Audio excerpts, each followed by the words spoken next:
Mi nombre es, muchos de ustedes ya me conocen, soy Lucía Aguirre, soy curator del Museo Guggenheim y hoy me acompaña Judith Benamou, que es co-curator de esta exposición en el museo. Bueno, la idea de esta exposición de Serra, Seurat dibujos la trajo Judith hace unos cuantos años al museo, coincidiendo con, coincidiendo con la exposición de Richter, de las Marinas. Exactamente. Judith vino y... ¿Pero no hablamos inglés? Yes, we will change. I'm going to make the introduction in Spanish. Voy a hacer la introducción y luego saltamos al inglés porque si no con la traducción no va a ser muy fluido. Y mi español es una catástrofe. Sí, y tenemos un traductor fantástico que nos va a corregir el Spanglish y el Frenchlish, nos los va a corregir a las dos, entonces yo creo que va a salir bastante más dinámica. Pero normalmente cuando digo mi español es una catástrofe, debes decirme no. No, es un español fantástico y cada vez pronuncia mejor. Gracias. Bueno, esta exposición surgió, la idea fue de Judith, ella nos va a contar cómo surgió esta idea, cómo apareció, y es un trabajo que es una exposición que nos ha costado mucho desarrollar porque los dibujos de Seurat son tremendamente frágiles.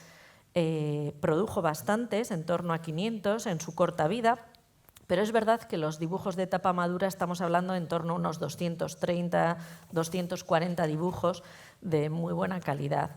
El dibujo es muy frágil, muchas instituciones cuando lo muestran lo vuelven a guardar de nuevo durante 3 años, no se puede mostrar mucho tiempo, tiene que tener una luz muy baja y por eso es muy difícil conseguir los préstamos. Y luego, como irán viendo a lo largo de la exposición, también son unos dibujos que a los coleccionistas privados les cuesta muchísimo prestarlos, porque son casi como joyas, existe como una relación particular con ellos, en especial en el caso de los artistas que coleccionan la obra de Seurat, como luego vamos a estar viendo a lo largo de la presentación, y vamos a ir introduciéndoles estos 22 dibujos de Seurat que forman parte de la exposición y luego la obra de Richard Serra, que son las Rambles o los recorridos o deambular.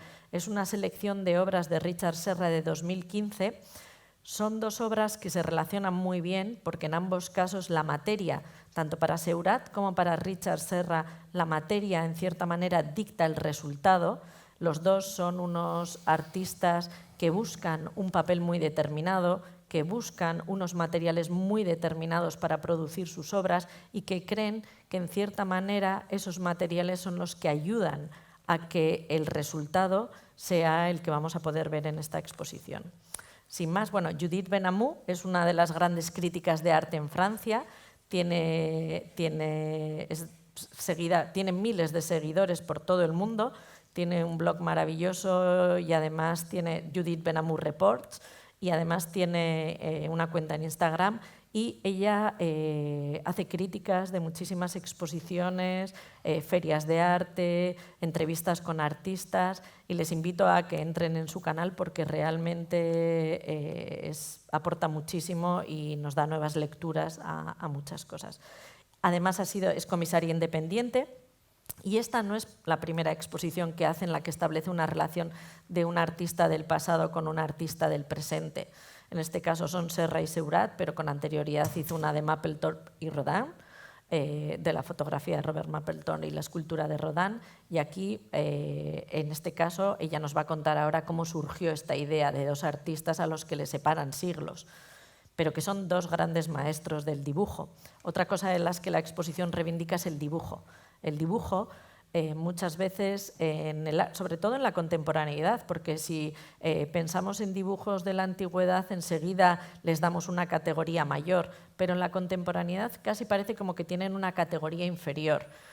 Cuando Signac hablaba de los dibujos de Seurat, decía que eran los más bellos dibujos realizados por un pintor.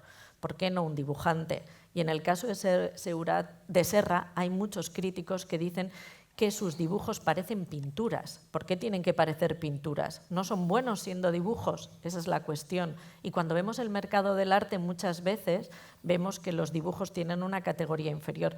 Sin embargo, esta exposición creo que pone el dibujo en el lugar que le corresponde. Lo importante no es el material que utilizas, que en este caso sí es importante porque es el que les lleva, pero el hecho de ser un dibujo no quiere decir que tenga una categoría inferior a una pintura o a otro tipo, o a una escultura o a otro tipo de materiales. Y sin más, vamos a empezar, Judith va a comenzar a contarnos cómo surgió la génesis de este proyecto. Sí, in English, right? Yes. We switch. So this story is quite a sad story. It's the story of a genius who died when he was 31 years old in 1891, suddenly in 3 days of dysteria. And so he was a genius. First, because he invented a movement in painting called Neo-Impressionism. The word was invented by one of his great supporters called Félix Fénéon. Félix Fénéon was an art critic and became a dealer, and he discovered Seurat in 1984. In a salon des indépendants, and Serra was really ignored, and his painting was shown up on a bar in the salon. So he was really treated like nothing. But Félix Fénéon noticed him, and he invented this neo-realism, which is the idea of decomposition of colors, but in parallel, he created this very special system of drawing that we are showing here in Guggenheim Bilbao. And we begin with the first work, which belonged to Signac, in fact. One of the idea of the exhibition, inside the exhibition, is to show how Serra was influential. So not only he created a style, but also he was admired, but also the contemporary artists of his time and the followers, the other artists who came after him, also wanted to possess the secret of Serra in a way that they wanted to possess one of or several of the work of Serra. So, for example, this drawing belonged to one of his followers called Signac. And Signac was a neo-impressionist artist, and in fact, he possessed 70 drawings of Serra. But this is not a very striking work, but it's early works. We just show a sketch of a representation. I want to add that this drawing is tinier than the other shows, and there are two tiny ones at the very beginning because they were made in notebooks. They are not using Michelet paper, which is the one that he uses in his mature style. And this particular, his mature time, it arrives, as she was telling, he was quite young when he died. Yes, he died in 91. He went to the army in 80. In 81, he began really working art, the technique of drawing, and he used this what you call Michelet painting, Michelet paper, which I love to call Ingres paper because Ingres used to use it, and Ingres, one of the other genius in the drawings, and you see like that the artistry in making, and he used crayon compté, pencil compté, and the way he used it on the paper was very special. This is the second example of a sketch, which is no more than a sketch, but quite interesting because it belonged to Picasso. Picasso bought in 1941 at auction through some dealers 7 drawings by Serra. And when I saw them, I saw 3 of them, which now belong to the Musée Picasso in Paris. I was wondering why a genius like Picasso is buying kind of boring drawing by Seurat. He could have the chance to buy the fantastic one. But in fact, Picasso was interested in swallowing the genius of the master. He wanted to know the process, and this is a process. One can see it like kind of cubism, but the real thing about it is that it contains the soul, the process of the work of the master. The first piece was made in the show. All the pencil of the pieces are made of Conte crayon, which is like it's quite oily type of crayon. But only 2 pieces are made, one of pencil, which is the first one that we have seen, and then we will see one which is making like pen and ink that we will see later. So now we are serious. This Seurat drawing belongs to Musée de la Faïence of Nevers. I've never been to Nevers, but we found it. It was a way to find the solution, to find the good drawings, and they were nice enough to give it to us. And you see the gesture, the physicality of the drawing of Serra in it. And in fact, it was bought by a doctor who lived in Nevers and who was advised by one, as I told you, by one of the great supporters of Seurat, who was Félix Fénéon, the art critic. That's why it arrived in Nevers, in such a small museum as Nevers. So on the right side, you have one of the treasures of the exhibition, which is La Lampe, a drawing, a dark drawing, and that's in the darkness that Serra can express himself the best. And it belonged once to Henry Moore, the famous sculptor. And what can I say? It's a very mysterious drawing, because you think that the character, we don't even know if it's a woman or a man, has a hat, but it's not a hat, it's a lamp itself. So he managed to create this kind of mystery that further in time made the surrealists being passionate about him. In fact, Henry Moore possessed 3 drawings by Seurat. And he said that he was very impressed by his work, but first he didn't know it. But when he was in the underground in the shelter during Second World War, drawing the people in the shelters, and some people had a lamp on it, he could see the relation to the drawing of Seurat, and he made an homage to, voilà, an homage to Seurat in one of his drawings. So this one belonged to Henri Matisse. So what I advise you, when you will go and see the exhibition, what I advise you is each time on each drawing to try to find the point of light. You see, for example, in this drawing that it's in the back and all around the character that is putting the light. This drawing belonged to Henri Matisse. Now it belongs to an American collection, but formerly to Henri Matisse, and I did want to have a drawing by Henri Matisse, which belonged to Henri Matisse, because Matisse very early on bought 4 drawings by Serra between 1906 and 1915. And if you read the catalogue, you will see I found a painting which is directly influenced by the drawing, by the technique of drawing of Serra. This is fascinating. It's also very, very striking to think that the 2 big painters of 20th century, Henri Matisse and Pablo Picasso, were influenced and wanted to possess the drawing of Serra. I think it's a very strong message for the artistry. And we are showing it, right? And I'll suggest you to, well, these are just images. And even though in the catalog or in all the reproductions, you cannot see it properly. When you go into the galleries, take your time to see the artwork. You see the skirt is wonderful, how he resolved with just two simple lines and the movement of the skirt.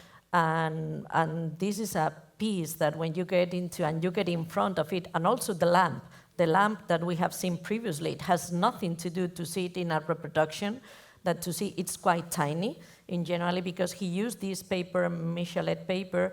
They are big pieces, but he divided into 4 pieces. So they are not really big ones, but they are so powerful, even though they are quite tiny. When you are just in front of them, they can hold a complete wall. Yes, anyway, for drawings and for art in general, you need to leave them, you need to see them in flesh. This one is a good demonstration about how you have to see it and how the technique of Serra is striking. In fact, it belongs to Museum von der Eyck of Wuppertal in Germany.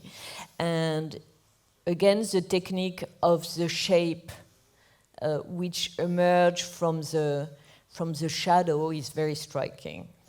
Another thing that is, we have seen it previously, what is characteristic of his drawings too, is that he represents mainly people that are not wealthy people, they are not bourgeoisie. This is the next one. Is the next one, but the bourgeoisie, no, it's not, sorry.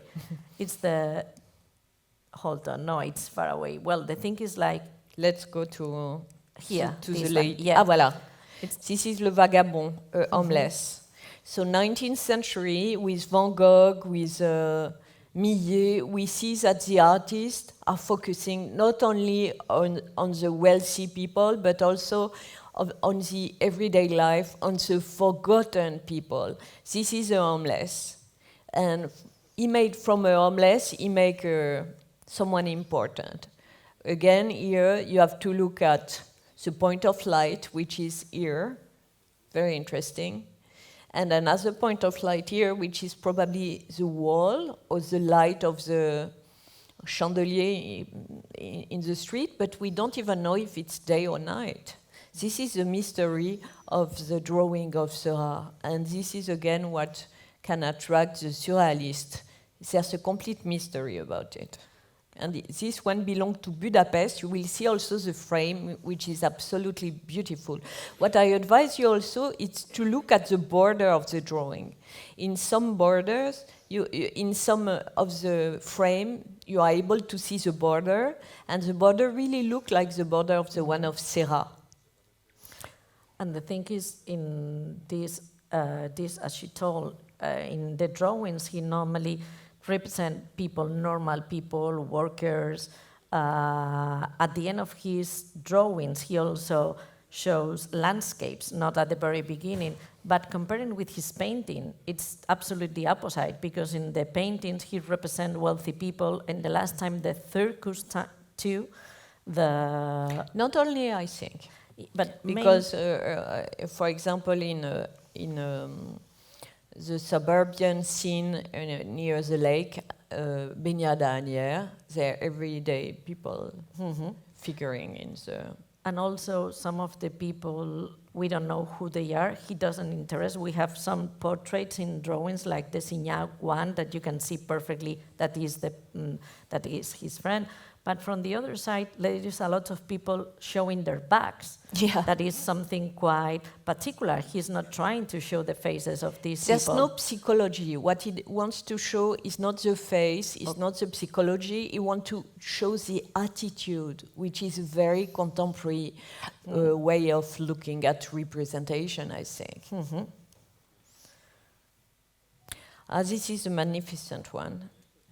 And you see the gesture, you will see when you see it in real, the gesture about the line of the crayon compté, and also the importance of the shadow in the representation.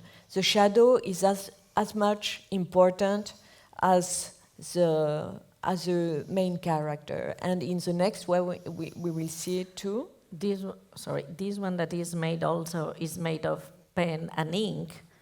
You see all the lines, and it calls promenade night stroll, but it looks like a day. And this is something that Jürgen can tell us more about, this idea of, also he's coming from the Impressionists, with the daylight is so important in that work, and he's coming and producing art that you don't know if it's day or night or at what time of the day we are, really. And this is a night stroll, and we can see this light, and we can imagine that it's a daylight, really, but it's not.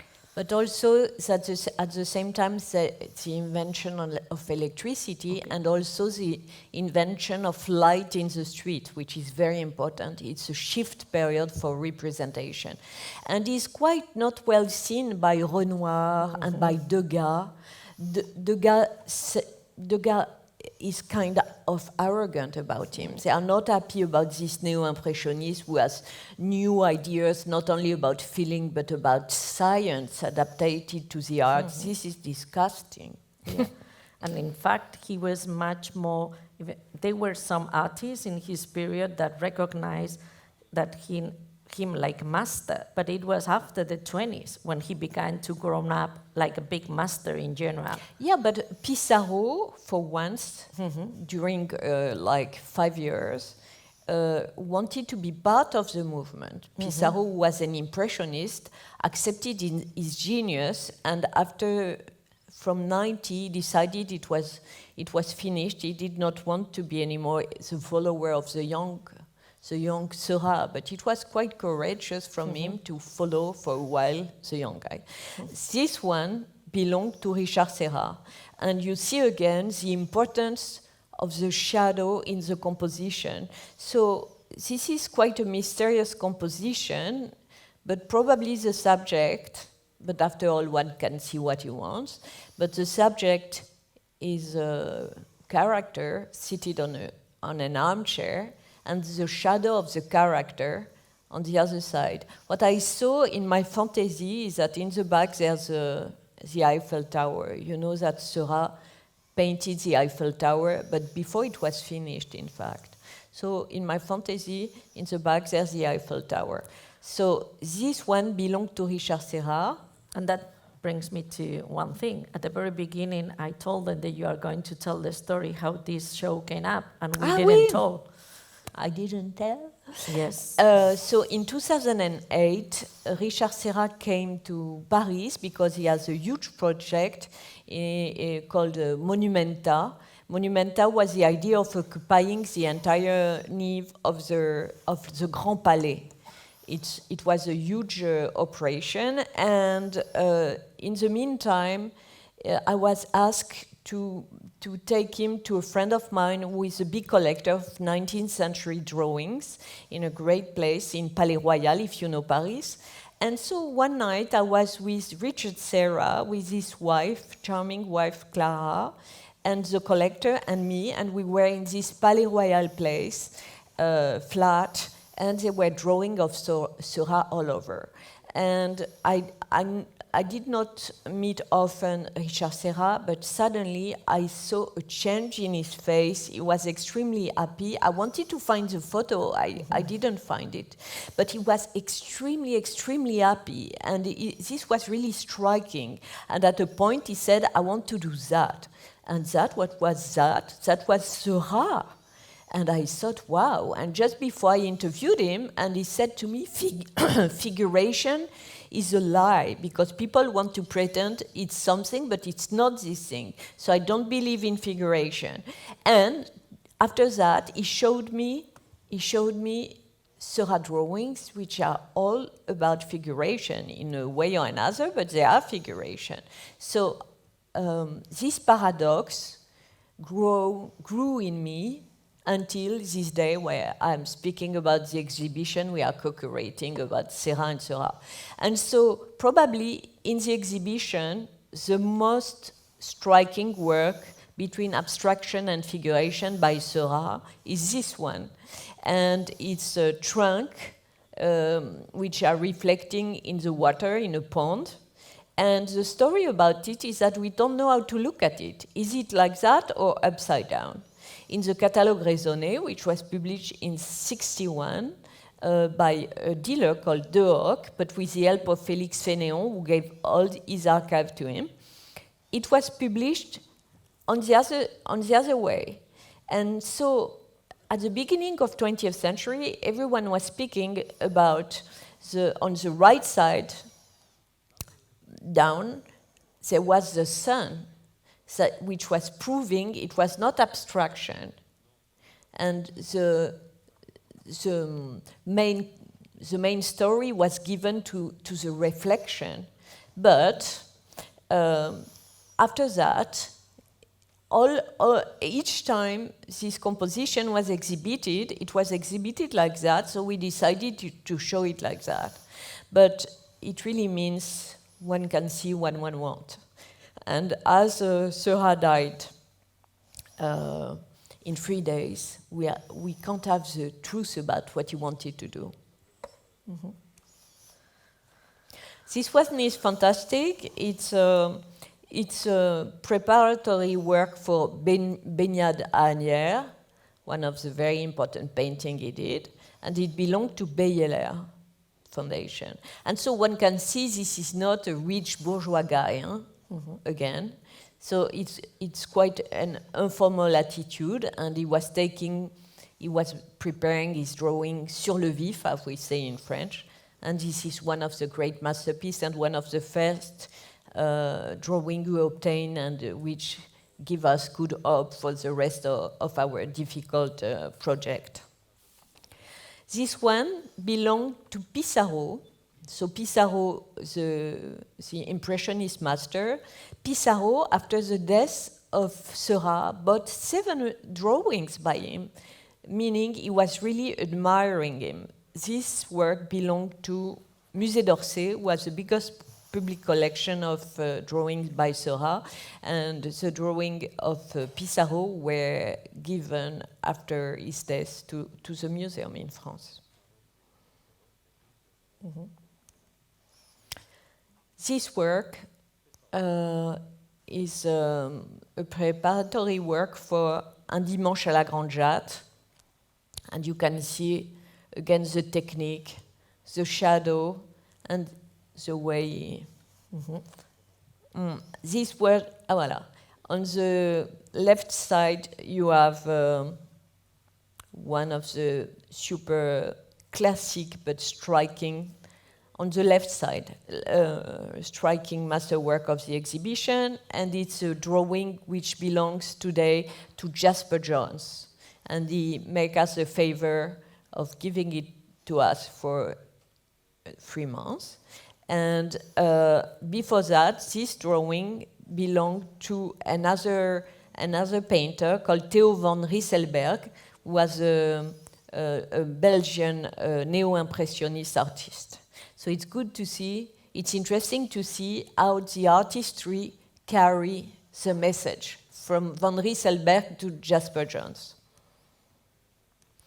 This one is a dream. It's a composition, very minimal composition, preparatory composition for Un dimanche à la Grande Jatte, the very famous painting which belonged to the Art Institute of Chicago. And you can see that the representation is very minimal, and it makes me think about Brancusi and his shapes later, next century. This one is very interesting because it belonged to Picasso, and again you see that Picasso doesn't want the achieved work, he wants to possess the process of the work.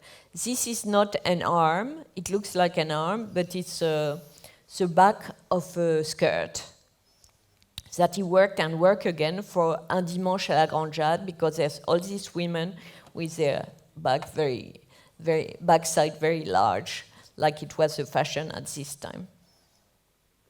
This is supposed to be the mother of Seurat, and you see again, you do need, this is a lot of blah blah blah, you need to go and see, to go and see the drawings there to understand how strong it is. We think it's the mother because there are, what is at the back side of the mother, you see like 2 rounds, and it was the design of the balcony of Seurat father's parents' home. This is a fantastic study work for Parade, a painting which belonged to MoMA today. And it's interesting to notice that in 1937, the surrealist publication called The Minotaur published it. So you can see again the mystery of the face, no face. Obviously, it's inside, but it could be also seen outside, like you see on Circus. And at the end of his life, he did a lot of composition which take place in Circus. And this one is fantastic. It belongs to the Guggenheim in New York, and for me, it figures the how do you say, the gate of École des Beaux-Arts where Serra studied. Mm-hmm. Now we are going to show you. Well, this belongs to the Guggenheim, New York. This piece. And we are going to show you now a video of Henry Moore speaking about Seurat, which I think it's wonderful. Well, this is not still, we have this piece. Yeah, but... yeah, it's this piece is, there is a story about that. You see that this sign in red, that is not really Seurat's sign. It was a dealer that bought from the couple of Seurat, bought several drawings, and he put a stamp on all these drawings with the signature of Seurat in red. So all the pieces that have this signature have been bought by this dealer in 1895, 4 years after he dies. And there is a discussion about this painting too, because it seems like, well, in the Catalogue Raisonné, it says Signac view from the back side. But at the end, there's lots of people, and also the date it's for the date that it has been given, it does not correspond by the type of technique he was using at that time. So there are some art historians that consider that it's not Signac because his hair, his complexity and everything, it's so different, but his complexion, sorry, was so different. And it's just a man looking from the backside with a hat, and the date is wrong. Because of that, you will see that in the label we put with a quotation, because we don't know really exactly which is the, and it happens with a lot of the drawings that you will see on the show, that they have two different titles. Because in the Catalogue Raisonné, sometimes they appear with a title, with the time they have been changing, they have been adding certain things, like in the tree trunks, that beautiful painting Judith was speaking about, it's added now, homage to Mallarmé, and we don't know really why it was added. Where does it come from? But you have to notice that Lucia said painting, so she really considered this drawing a masterpiece. Yeah, drawings, yeah, they are masterpieces. But yeah, the thing is, this is at the end of his life. He was doing also landscapes. At the very beginning, we don't see too many landscapes, but at the end of his life, we see landscapes which are so connected. Yeah, and during summer, he loved going to the ocean in north of France, and he wanted to represent large spaces. I love this white veil. It's probably a point of gouache in the composition. And then here is the Henry Moore. There is a tiny, and I think it's great to listen to a great artist speaking about Seurat drawing, and he's pretty clear about what is important in his work, in his drawings. More. Seurat to me has always been one of the great draftsmen of the world. I mean, if one had to name 10 or 12, perhaps up to 20, which I could easily, Seurat would certainly be in that number. As someone to whom drawing, that is understanding light and form and three-dimensional form and trying to express it on a flat surface, this is what he struggled to do from a student and came through to do in the end marvellously. When I really began to appreciate and love Seurat was when I was asked to be a war artist, and after doing the shelter drawings, I then was asked to do drawings in the coal mines. And below you have the miners have a lamp on their helmet, and they can carry a lamp as well. But everything is pitch darkness, and you only see what is happening by light, by a directional light too. And a form 3 yards away was invisible because the light would only penetrate that distance in real deep blackness.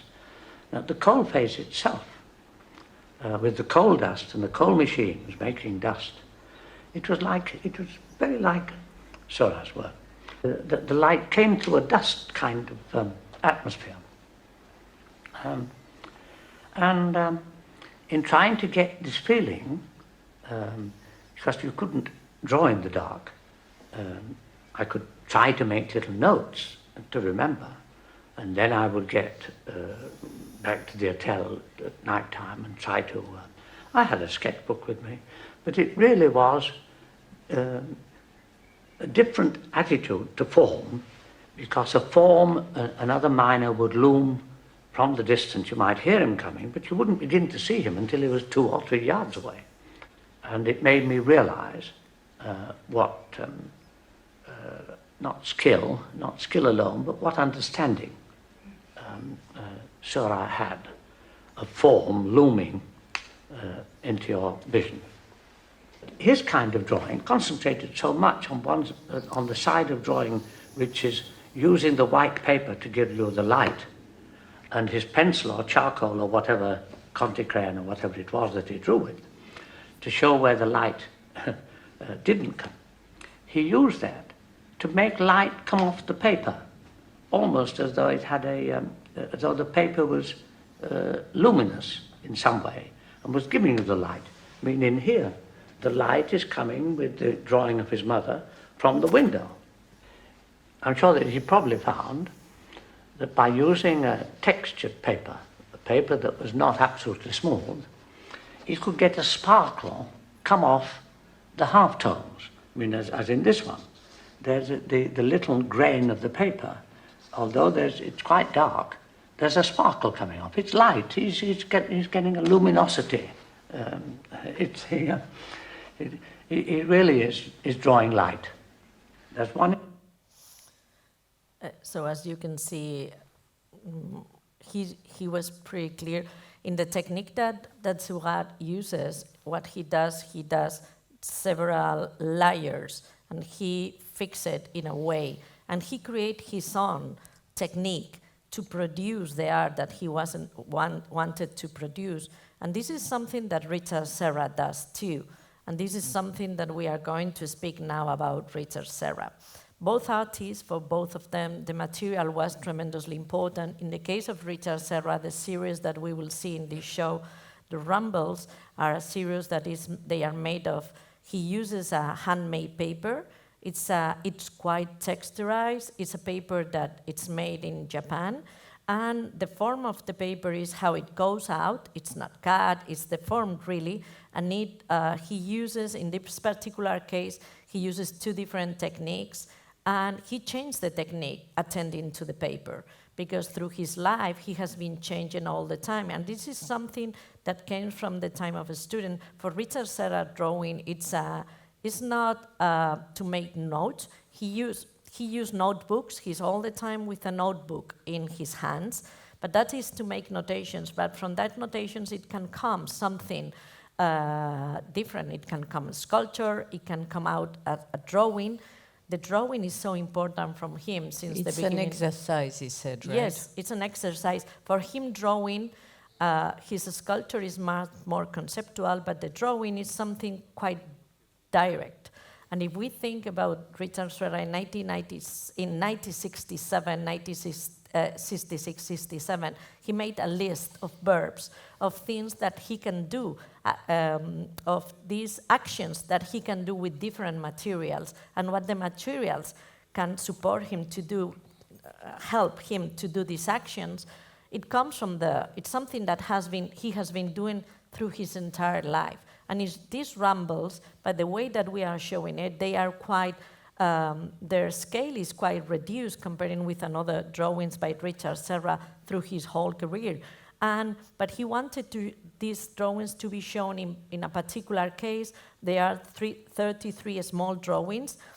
Each one of them is different in size. They don't have the same shape. Each one is completely, he treated in an absolute different way. But when we approach them, we are going to see that things, and we are going to see the process, and we are going to deal with that. But for me, one of the artists that is much more clear about his work in writing or in speaking is Richard Serra. So I will suggest you to read his writings and interviews. It's published also in Spanish, and he speaks thoroughly about drawing. But he has also done great interviews. In the show you can see, we are going to show just some seconds of this interview that you can see like 10 minutes in the show. And he speaks what means drawing to him. And that is not, it's not to make a sculpture, but it's a completely different and autonomous work of art for him. And Richard Serra too, his drawings, he speaks, it was from the time of university when he met Joseph Albers. Joseph Albers already told Richard Serra about the material, that the material creates the form, and this is this relation that comes to create the artwork. And we have to say that 81 drawings of Richard Serra are shown in front of 22 drawings by Georges Seurat. And also one thing that we have done in the show, it's a show inside the show. There are like 3 levels, because both artists come from completely different, both of them are great masters of drawing. One is contemporary, so the atmosphere in the show is absolutely contemporary. And the drawings of Seurat comes from the end of the 19th century, so the atmosphere that we have tried to create is a little bit different too. So both of them are related in the show, but both of them are part of the place, of the history where they are. Yeah, the idea was to create a bridge between 19th and 20th century, and a bridge, and even 21st century, and to create a bridge between abstraction and figuration. I think there's no boundary in the art, neither in time, neither in techniques. When did you? I think if artists are, the ones I find interesting, make up their own tools and make up their own procedures. I'll give you an example. Johns' stencil, Pollock's drip. But I could give you other examples, Seurat's crayon. Because I think Audre Lorde said it really well. She said, you're not going to dismantle the master's house by using the master's tools. And that means that you're not going to build art out of the art store. I mean, you have to invent your own tools and your own procedures. That's very difficult to get into art students' heads, because they want to work out of what's come before, and they want to use the tools that are prevalent, and they want to use the other person's tools, where the other person probably made up his tools. Does the same impulse, is it that drives you, your drawings drive your sculpture? Impulse. No. The drawing is really a practice that I do all the time. The sculpture actually is more conceptually based than that. The drawing is really something that I... The drawing is a day-by-day expression of Richard Serra. It's a practice. Mm-hmm. And it's a practice then I try to take into other forms, but it's something I do all the time. The drawings are all in the notebooks. And the notations are in the notebooks. And the notations sometimes lead to ideas about larger drawings. But sites often, if I'm given a possibility of dealing with a context, are the impetus for making drawings. So yes, this is the installation of 33 drawings that we will see on the galleries. As I told you before, well, in this particular case, Richard Serra was pretty clear that he was an artist that was searching for new materials, new techniques to create his art. In fact, in the show, there is also a photograph of him. It was a time that he was doing incredible, great drawings, painting the walls with oil bar, with an oil stick. But this was not enough big for him, so he decided to create a big brick that can help him to paint these walls, this paper in the walls, that is going to modify. When we get into that rooms, the idea was to modify completely how we deal with the space, because the black, which is quite important also for Seurat, both of them, for Seurat, the light comes from the contrast, from the black, from the white, that contrast that he creates. For Richard Serra is important too, and the black has, it gave us, and the forms, when you see a square black, it's much more heavy than when you see a triangle completely black. And in this particular case, by confronting one rumble to the other and to the rest of the rumbles, we will see the different techniques and the different aptitudes and how he approached every single paper, which is different. In some cases, he uses in this, he doesn't use here the oil stick, the oil bar. He uses the lithographic crayon. As you know, lithography, it comes, previously it was a stone that was used, but now it's used with resins, and he applies, and it depends of the pressure. It can have much more material or less material. But after, he added to also powder of pastel, and that makes, like in some cases, you will see it much more condensed, and at the same time, you will see much more, it's like flat, matte, not shiny. In other cases, because of the material, is a little bit much more shiny. But also, you will see like this, it looks like a veil, so not too many texture, and in other cases, it's so heavy. And that heaviness you can see on the wall. It looking like velvet. Like it's velvet, very impressive. Yes, yeah. It looks deep and heavy. Yeah, and so I'm showing here the pictures of what you are going to see on the show upstairs.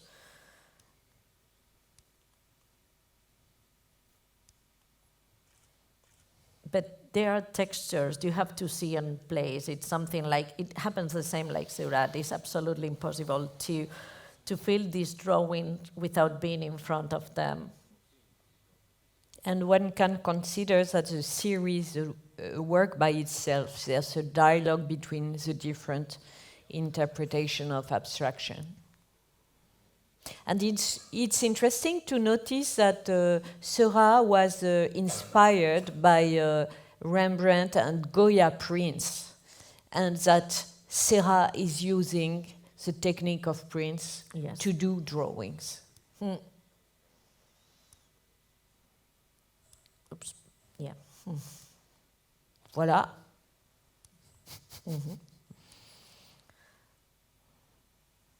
This has to, when you are on the galleries, you will see that little tiny dots, black spots.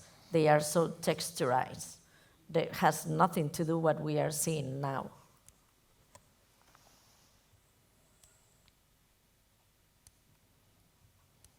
I'm not showing the 81, don't worry. We will finalize. This was the last one, and this is this black, because the black in the show and the black and white, and that, it's a show without color, but it's plenty of color, because I think the black is a color too, and at the same time, the experience of Seurat in black and white helped him to develop his paintings in color and make him a master of painting too. So speaking about volume and attitude. Yes, so this is the whole show. I don't know if you want now, you have some questions. If you have some questions, somebody is going to give you the microphone. Si tenéis alguna pregunta, ahora alguien nos acercará el micrófono.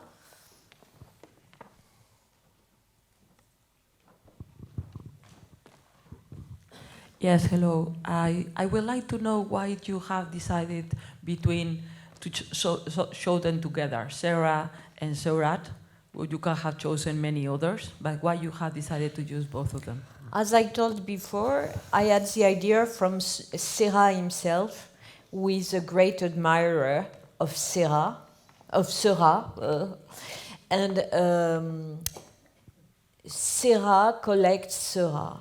So that was the point of start. And also, Serra said that he wanted to do this kind of feeling about Seurat drawings. So that was my idea. And also it's because both of the artists, the way that both of them uses the material, as Serra has explained, if you use the same tools that your masters, the other artist has used, you are not going to break with what is happening before. And both of them are using new tools that they needed to create these new drawings. And both of them are great masters of drawing, and both of them, the paper is so important for both of them. When Seurat selected the Michelet or ink paper, the ink paper is so texturized in Michelet, it was a part in between these ink papers. When he selected that paper, he does it so intentionally, because he wanted the grain and all the... What is innovative about Seurat is the technique. Because Ingres used the papier Michelet before, but the way he's going to give density to the shadow, more than Ingres, really another with this dark. And probably you can be sensitive to that, looking at Goya and his dark painting, his black paintings. Mm-hmm. So because of that, we decided to put both of them together, two great masters from different centuries, and both of them an approach to the material quite similar, but so different at the same time. I have a question. You mentioned previously that Jasper Johns was particularly advised regarding the use of material to Richard Serra. But in front of these pieces, particularly this lithographic approach, Jasper Johns, how much or would he still be part of this choice in regarding this option to somehow use the lithograph method? Yes, they use Seurat and Serra. Seurat looked at the technique of lithography of Goya and Rembrandt. Serra used the raw material of lithography, and Jasper Johns, it's another story. But in the early drawings, as we could see recently at the Whitney, there are some drawings with some shadows which really make think about Seurat technique. Yeah, if it's your question. I was just referring to Richard Serra, not Seurat. I'm more than aware that Jasper Johns belongs to another century.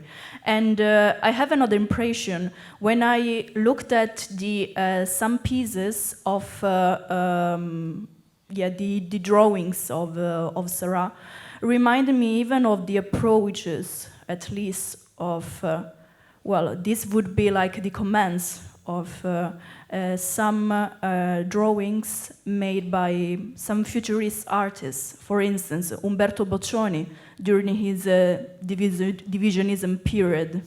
So, could you confirm this impression, or is it just my opinion, my humble opinion?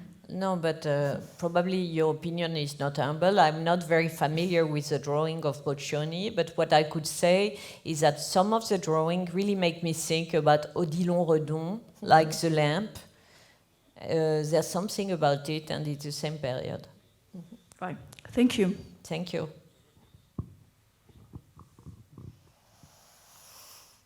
I don't know if there are more questions.